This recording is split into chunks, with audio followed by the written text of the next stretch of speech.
Lévi sans interdit. Bonjour Elisabeth. Bonjour Cécile, bonjour Patrick, bonjour à tous. Est-ce qu'on dira encore dans quelques temps les fêtes de Noël?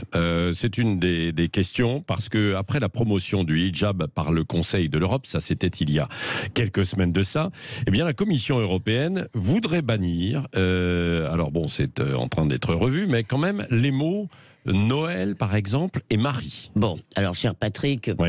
rassurez-vous, cela concernait seulement la communication interne. La Commission n'a pas encore le pouvoir de faire la police du langage. Mais tout de même, le 26 octobre, donc la commissaire à l'égalité, la maltaise Elena Dali, présentait donc un délirant petit guide de bonne manière inclusive à l'usage des eurocrates, des fonctionnaires, pour, je cite, refléter la diversité et lutter contre, je cite encore, les stéréotypes profondément ancrés dans les comportements individuels et collectifs. Eh bien, ces eurocrates étaient invités à proscrire donc certains mots. Alors Noël n'était pas tout à fait interdit, c'était juste déconseillé, parce que il suppose, paraît-il, que tout le monde est chrétien. Plutôt que la période de Noël, il fallait dire la période des vacances. Dans la même veine, il fallait éviter, quand on raconte une histoire, les prénoms typiques d'une religion, et donc préférer Julio et Malika à Maria et John. Alors, autre mot condamné ou expression, les deux sexes. Oui, il faut pas parler des deux sexes et surtout pas dire mesdames et messieurs,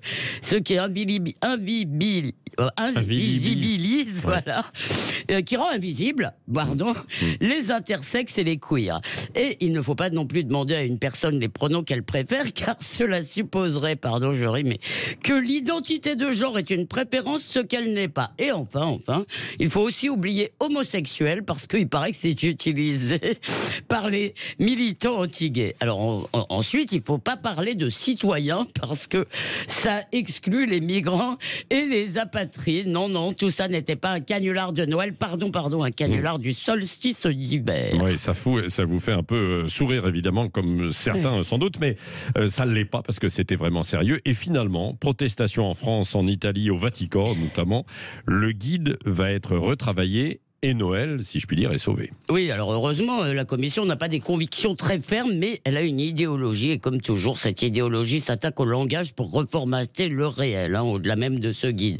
Alors cette idéologie, qu'est-ce qu'elle fait? Elle glorifie toutes les identités, sauf l'identité européenne, qui est appelée à se vider de toute substance pour s'ouvrir à l'autre. C'est l'Europe à aéroport, parce que, évidemment, chrétien ou pas, n'importe quel citoyen, n'importe quel, je ne sais pas, martien européen, c'est que son pays a une histoire, des racines, des traditions. Eh bien non, d'après la Commission, il doit l'oublier parce que ça pourrait froisser les nouveaux arrivants. Et dans le fond, c'est un auto-effacement qui prépare le grand remplacement. Mais le grand remplacement n'existe pas, je l'oublie toujours. Alors, cette idéologie, elle adopte en fait toutes les lubies woke aussi, notamment sur les questions de genre, comme si cette espèce de progressisme qui est tout sauf du progrès était devenu l'idéologie officielle de l'Union européenne. Mais au fait, Madame Dali a oublié de préciser si on peut encore dire bourrique ou si c'est offensant pour les ânes.